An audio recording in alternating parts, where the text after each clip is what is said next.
तो बड़ी खबर दिल्ली धमाके को लेकर, जहां पर भारत ने आतंकवाद पर बड़ा बयान दिया है। भारत के विदेश मंत्री एस जयशंकर ने रूस की धरती से पाकिस्तान को चेतावनी दी है। दिल्ली धमाके के बाद विदेश मंत्री एस जयशंकर रूस के दौरे पर है, जहां उन्होंने कहा है कि भारत के पास इस बात का अधिकार है कि वो आतंकवाद के खिलाफ अपने लोगों की रक्षा करे। मॉस्को में एससीओ की बैठक में विदेश मंत्री पहुंचे हुए हैं। यहां उन्होंने कहा कि हमें ये कभी नहीं भूलना चाहिए कि एससीओ की स्थापना आतंकवाद, अलगाववाद और उग्रवाद की 3 बुराइयों से निपटने के लिए की गई थी।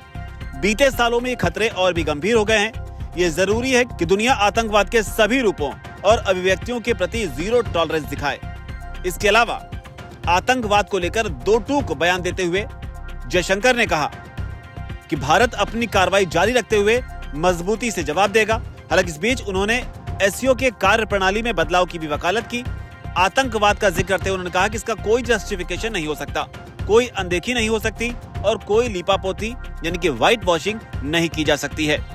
और इसी कड़ी में उन्होंने आगे कहा कि भारत के पास इस बात का अधिकार है कि वो आतंकवाद के खिलाफ अपने लोगों की रक्षा करे। उन्होंने कहा कि इस खतरे के खिलाफ लड़ाई एक साझा प्राथमिकता बनी रहनी चाहिए। हालांकि जिस वक्त एस जयशंकर बोल रहे थे, उस वक्त पाकिस्तान के विदेश मंत्री इशाक डार भी वहां पर मौजूद थे। जयशंकर ने भारत और रूस संबंधों का भी जिक्र किया। उन्होंने कहा कि अंतर्राष्ट्रीय स्थिरता में भारत और रूस के संबंधों ने लंबे समय तक योगदान दिया है। दोनों ही देश प्रमुख वैश्विक संकटों पर खुलकर अपनी राय रखते आए हैं।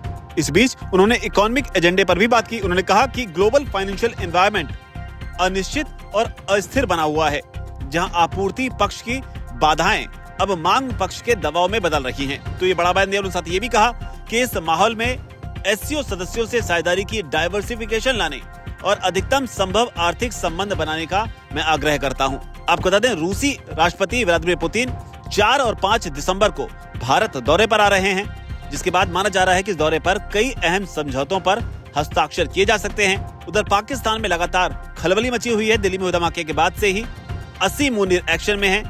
उन्होंने हाल ही में कहा कि अल्लाह की सेना ने मई में अपने दुश्मनों को हरा दिया और भविष्य में किसी भी आक्रामक कार्रवाई का कड़ा जवाब मिलेगा। इधर भारत के सेना प्रमुख उपेंद्र द्विवेदी ने कहा है कि ऑपरेशन सिंदूर केवल एक ट्रेलर था। उन्होंने साथ ये भी कहा कि अगर पाकिस्तान फिर से बढ़ता है तो भारत एक बड़े अधिक निर्णायक ऑपरेशन के लिए पूरी तरह से तैयार है। लेकिन जो बड़ी खबर है वो है एस जयशंकर ने रूस की धरती से बड़ा बयान दिया है। आतंकवाद को लेकर पाकिस्तान को 2 टूक सुनाई है।